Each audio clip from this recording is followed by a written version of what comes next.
yaitu pencegahan dan penanganan stunting melalui pemenuhan kesejahteraan sosial. Sesi 2, mendukung ibu hamil untuk mengakses informasi dan layanan yang tepat. Langkah 3 yaitu menyeleksi informasi mengenai kehamilan. Assalamualaikum warahmatullahi wabarakatuh. Waalaikumsalam. Sehat ibu-ibu? Alhamdulillah sehat. Bagaimana kabarnya hari ini? Alhamdulillah baik. Ya. Untuk pertemuan hari ini, mari kita buka bersama-sama dengan bacaan basmalah. Bismillahirrahmanirrahim. Oke, ibu-ibu masih ingat tepuk P2K2? Oke, tepuk P2K2. Pertemuan, peningkatan kemampuan keluarga. Oke, baik. Nah, pada bulan kemarin masih ingat apa tidak materi yang sudah kita pelajari bersama tentang informasi yang tepat untuk mendukung ibu hamil. Jadi kalau ibu hamil baiknya itu mencari informasi di terus di posyandu ataupun di puskesmas. Oke, nah untuk yang selanjutnya kita bermain bersama ya. Oke. Jadi nanti saya akan berikan informasi, nanti panjenengan semuanya. Kalau informasi itu benar, berarti jenengan berdiri di sebelah kanan. Kalau nanti informasinya salah, nanti berdiri di sebelah kiri. Oke, siap? Oke. Siap ibu? Siap. Oke, jadi nanti kalau ada pertanyaan, kalau misalnya pertanyaan itu benar, berarti jenengan ke kanan. Kalau salah berarti ke Kiri. Oke, ini pertanyaannya ya. 1. Ibu hamil tidak boleh makan telur dan ikan. Betul atau salah? Oke, berarti Mbak Rus dan Mbak Ovin betul atau salah? Salah. Kenapa? Karena ibu hamil itu butuh banyak vitamin, kayak butuh banyak mineral, protein buat si calon bayi. Oke, ya. Kalau Bu Yatim sama Bu Yatimah? Ya, karena kalau makan telur bikin pengen muntah, terus bau amis itu, jadi kan di perut nggak enak. Oh, gitu ya. Jadi perlu saya, kalau Bu Rus dapat info dari mana itu? Ya baca buku, Baca buku. terusan dari dokter, bidan. Oke, baik. Kalau Mbak Yatim sama Bu Yatimah? Kan mengalami saya. Mengalami ya, sendiri, pernah kayak ya. gitu ya. Terus akhirnya Saya makan mual. terus mual, nggak enak itu di perut. Nah, ya. Jadi betul tadi Bu Rus bahwa kalau ibu hamil itu boleh untuk mengkonsumsi ikan dan telur karena ikan dan telur itu mengandung protein yang tinggi. Nah, dari protein yang tinggi itu bisa membentuk sel-sel yang bagus untuk kecerdasan anak. Gitu ya. Jadi walaupun berbau amis dan bikin muntah tapi tetap harus dikonsumsi supaya tidak stunting anaknya nanti. Nah, oke, kembali lagi ke barisan yang awal untuk pertanyaan yang kedua. Soal yang kedua ya ibu-ibu ya. Oke. Ibu hamil boleh berhubungan intim atau tidak? Silakan jawabannya. Nah, Mbak Yatim, boleh atau tidak? Tidak. Kenapa? Soalnya takut mengganggu janin yang di perut. Baik. Kalau Mbak Rus dan kawan-kawan? Boleh, asal jangan terlalu sering. Terus karena kalau terlalu sering akan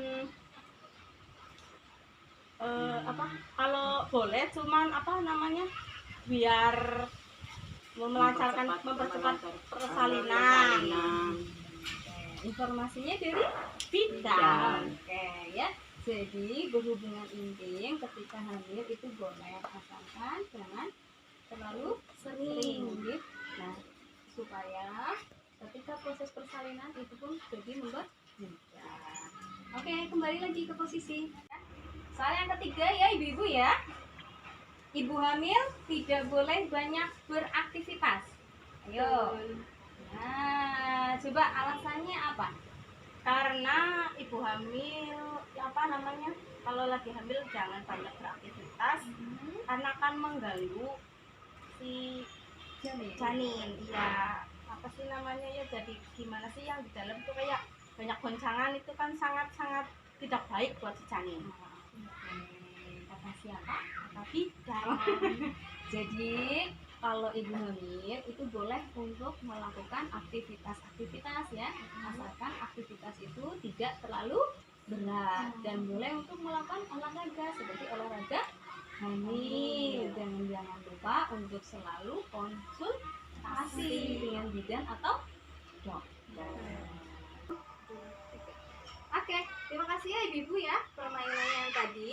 Terus ibu-ibu semuanya masih mendengar mitos-mitos yang berada di lingkungannya panjenengan atau tidak? Masih. Contohnya apa? Contohnya nggak boleh, kalau ibu hamil itu nggak boleh makan udang. Tidak boleh makan udang. Terus tidak boleh keluar malam. Terus tidak boleh tidur siang. Dan juga ada mitos-mitos yang itu, yang perut itu ya, yang bagaimana?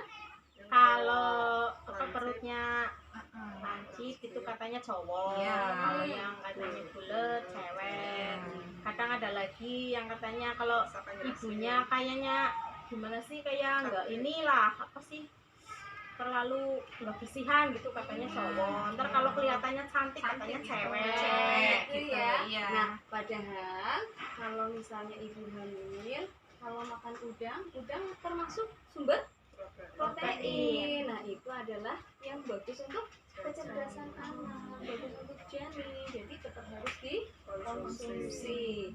Nah, terus untuk masalah perut ya, perut yang bentuknya lancip atau perut yang bentuknya apa tadi?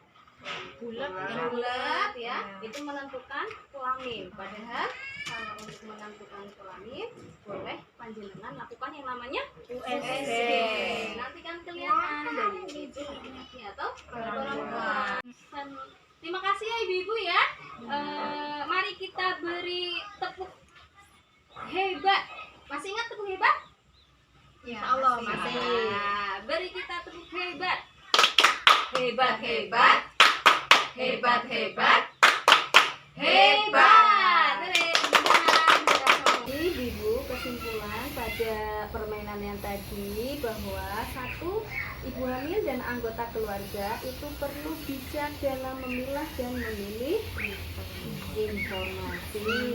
Jadi jangan mudah kita untuk mengakses berita-berita yang belum tentu benar atau berita yang hoax. Nah, terus yang kedua, beberapa sumber informasi sudah bisa dimiliki oleh ibu hamil. Misalnya yang terdapat dalam buku hamil. Sudah punya ya ibu-ibu ya sepertinya ya. Nah, ini bisa panjenengan pelajari ketika di rumah ataupun ketika ikut dalam kelas ibu hamil. Terus yang ketiga, untuk memastikan bahwa informasi itu benar atau tidak, dapat bertanya saat mengikuti posyandu ataupun kelas ibu hamil, ataupun ketika mengikuti seperti sekarang ini dalam acara P2K ya, ke pendamping, baik ke bidan ataupun ke dokter. Terus yang keempat, ibu hamil dan keluarga dapat mencari informasi dari sumber yang terpercaya seperti pemerintah dan juga ahli ya, seperti yang tadi saya sampaikan bahwasanya supaya berita itu benar dan juga terhindar dari berita yang hoax ya, boleh panjenengan tanyakan ke bidan, terus ke dokter ataupun ke pendamping PKH ketika melakukan P2K2.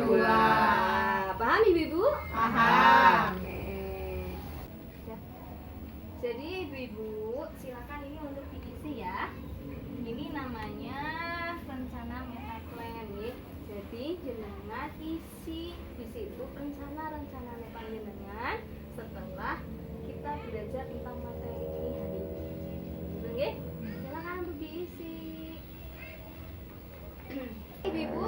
ya, diisi semuanya ya. Ya, Nah, silakan untuk rencana yang make up plan dengan simpan dibawa pulang. Nah, untuk tabel sendiri dikumpulkan ke saya ya. Iya Bu. Ya Bu. 1, 2, 3. Nah, ibu-ibu, setelah rencana yang tadi, rencana make up plan sudah dibawa pulang dan tabel janji diri sudah dikumpulkan, berarti kesimpulannya pada pertemuan hari ini bahwasanya dalam mendukung ibu hamil itu harus mendapatkan informasi yang tepat, ibu dan benar, sehingga tumbuh kembang janin itu bisa optimal dan supaya bisa mencegah yang namanya stunting. Terus itu ibu jadi silahkan rencananya untuk dilakukan di rumah. Ya, siap Bu? Siap. Oke, terima kasih untuk hari ini dan saya mohon maaf apabila masih banyak kekurangan. Terima kasih atas waktunya. Wassalamualaikum warahmatullahi wabarakatuh. Waalaikumsalam warahmatullahi wabarakatuh.